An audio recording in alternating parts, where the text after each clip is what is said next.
21 years ago, the world's best theme park opened its doors.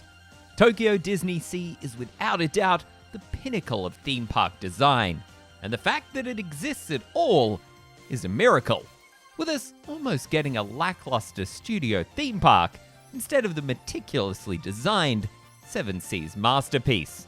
So how did the world's best Disney theme park come to be, and why is it not even owned by Disney? For ReviewTyme, I'm Luke, and this is the history of Tokyo DisneySea. The popularity of Tokyo Disneyland was immediately apparent after it opened its gates on the 15th of April 1983. Originally the Oriental Land Company, the company that owns and operates the Tokyo Disney Resort under licensing agreements with Disney, predicted that it would take 7 years to pay off the debts encountered when building the park. But those debts were paid off in just 4 years. Less than a year after opening, the park would welcome its 10 millionth guest. By 1991, they had welcomed their 100th million, and in 1993, in the middle of Japan's worst recession since World War II, OLC still made a profit of over $200 million. Tokyo Disney wasn't just a financial success, it was a symbol to people of Japan's entry into world culture. Things such as Japan celebrating Halloween now can be linked directly back to Tokyo Disneyland. An executive of OLC was quoted as saying, "We Japanese are not really good at creating something from the beginning, but we're very good at making something better. TV sets, electronics, cars, you make it, we'll make it better." And that's exactly how they treated Tokyo Disneyland, with them taking the things they knew worked well in the American parks and making them better. Tokyo puts in expansions and new rides at a pace every other Disney resort is envious of. And initially, it looked like a second gate for the resort would arrive not too long after the first park opened. In 1984, the Disney company would change, seeing Michael Eisner and Frank Wells take over the roles of CEO and president respectively. From the day he arrived at Disney, Frank pushed OLC for a second Tokyo theme park. And in 1988, just 5 years after opening Tokyo Disneyland, OLC would officially announce plans for a second theme park. However, it would be another 8 years before a contract or even a plan for this second gate was solidified. The initial plan for the second gate was for a studio-style theme park set to be called the catchy name Disney Hollywood Studio Theme Park at Tokyo Disneyland.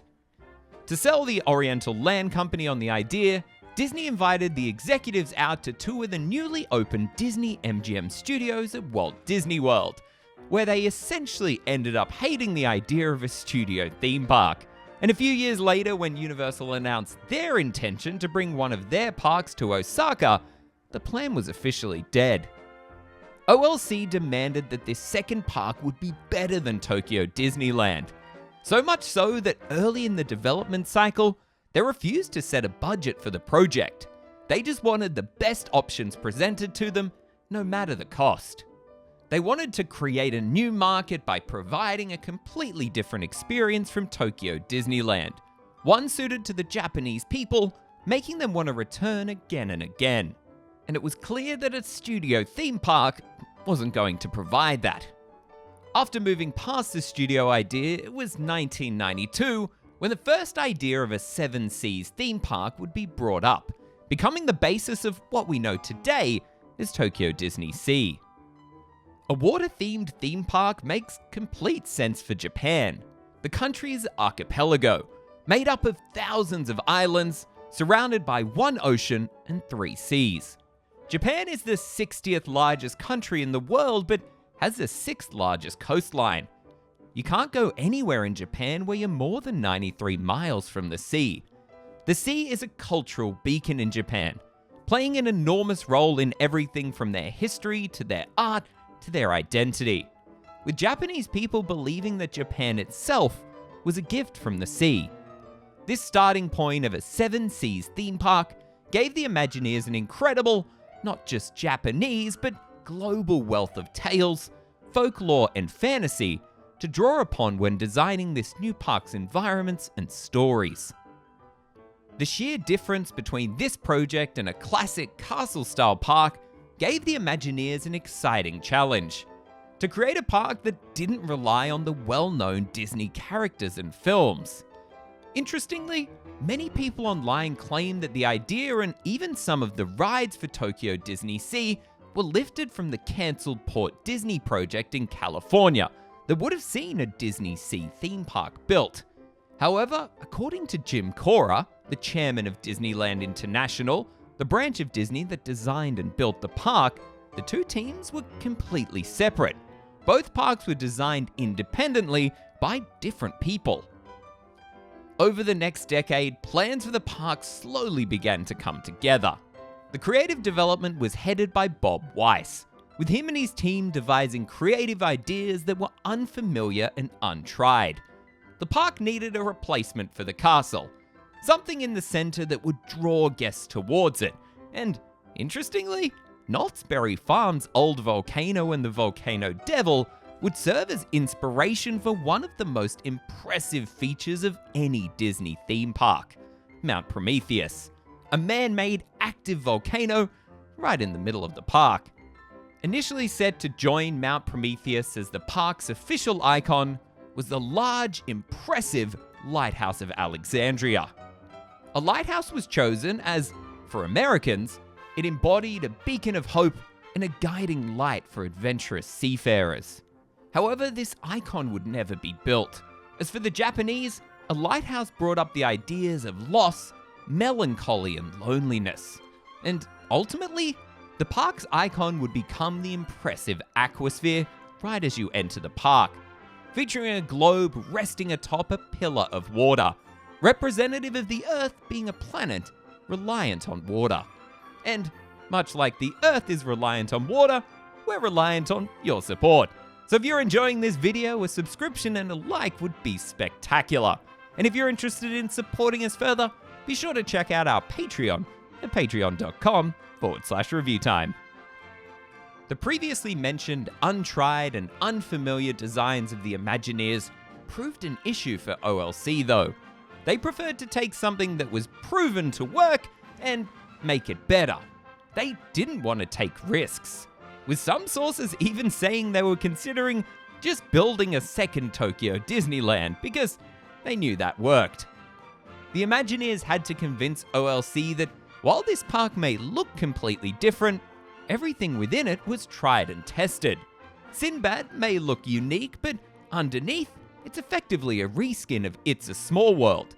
Mount Prometheus is just the castle, and Aquatopia is just, well, that one's a bit more obvious.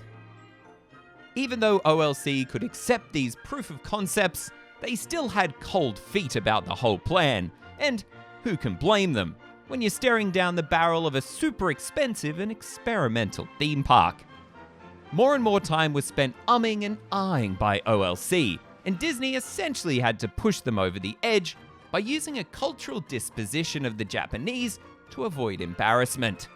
The Disney crew called Michael Eisner to get him on a plane to Japan as soon as he could, and then conveniently told OLC, hey, the CEO is on his way over. This would be an amazing time to do a press conference while he's here and officially announce this project. As soon as Michael arrived, the second gate became official. In April of 1996, Disney and the Oriental Land Company signed the Tokyo DisneySea Park Development, Construction and Operation Contract.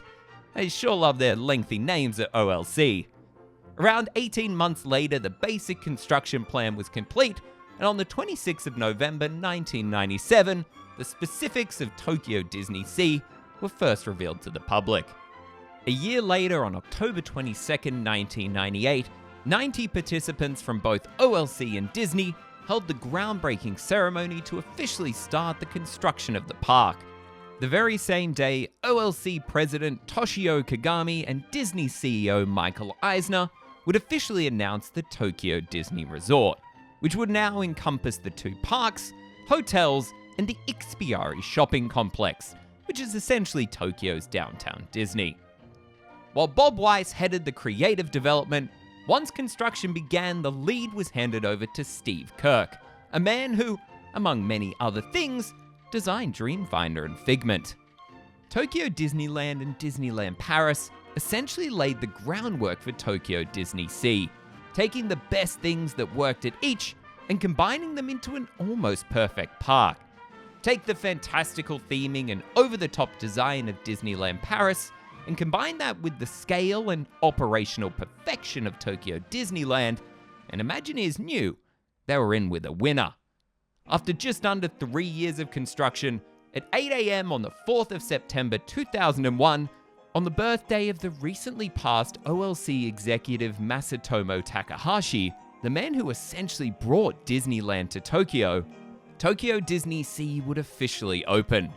The morning was filled with mist and drizzle, but as if it was scripted, as Kagami, Michael Eisner, and Roy E. Disney took the stage, the sunlight would beam down, as Eisner dedicated the park.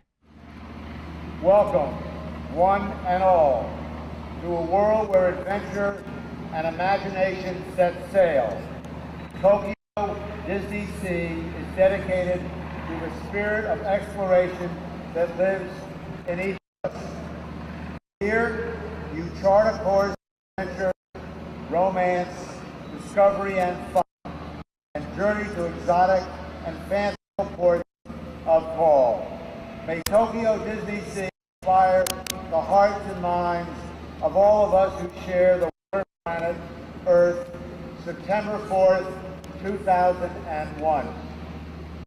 At a cost of over $3 billion for the park alone, plus another $3 billion for general resort enhancements, the world's most expensive theme park was officially opened. Joining this brand new park was the Disney Resort Line monorail, which, due to Japanese transport laws, costs money, even though it never leaves Disney property. Also opening with the park is what is arguably the best theme park hotel in the world, the Miracosta, where for around $1,500 a night, you can rent a room overlooking the park, watching the nighttime spectaculars from your window or balcony.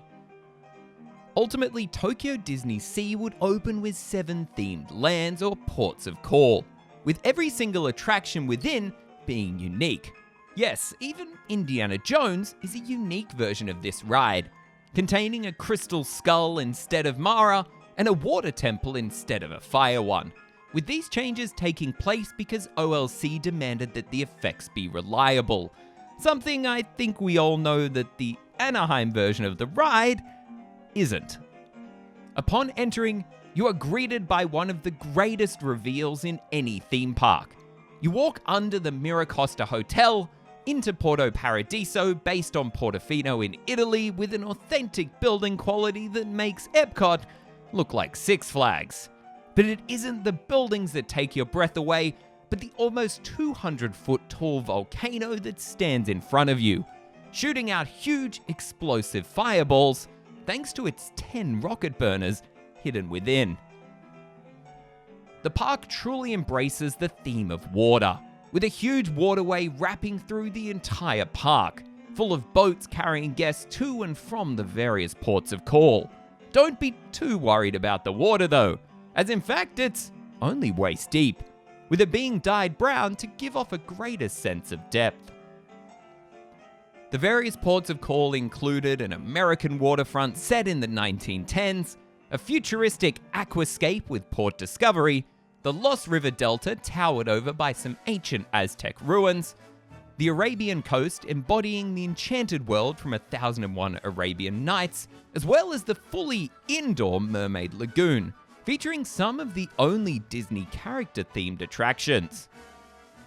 The land that embodies Tokyo DisneySea, though, has to be Mysterious Island, housed within the giant volcano Mount Prometheus. Within, you can journey to the center of the Earth on a ride that ingeniously uses the Test Track ride system to bring you face to face with one of the most impressive animatronics Disney has ever built. Inside Mysterious Island, you can also journey 20,000 leagues under the sea in a brand new interpretation of the classic dark ride with no water required. But surprisingly, at opening, there was something within Mysterious Island that was even more popular than these two attractions. Guests would rush into the park and run straight to a food stand, the one place in the park you could pick up the famous gyoza dog, with guests waiting hours to acquire the delicacy. This was one moment where it was clear that OLC understood the Japanese guests way better than Disney ever could. Disney suggested, why didn't they just open another stand that sold the gyoza dog, only for the Oriental Land Company to shut them down, informing that it was only popular because this was the one place to buy it, and the anticipation and act of waiting is actually what made it so special. After opening, the success and popularity were immediate, with Tokyo DisneySea being the fastest theme park in the world to reach the milestone of 10 million guests, doing so in just 307 days, beating out Universal Studios Japan, who reached that number in 338. For years, the Tokyo Disney Resort wasn't even advertised to people outside Japan, and today, 98% of guests who come through the gates are still Japanese. So, Tokyo DisneySea didn't give them any more of a place on the world stage, just cemented the power of Disney in Japan, especially when you compare this 2% of international guests at Tokyo to the 20% of international guests that come to Walt Disney World.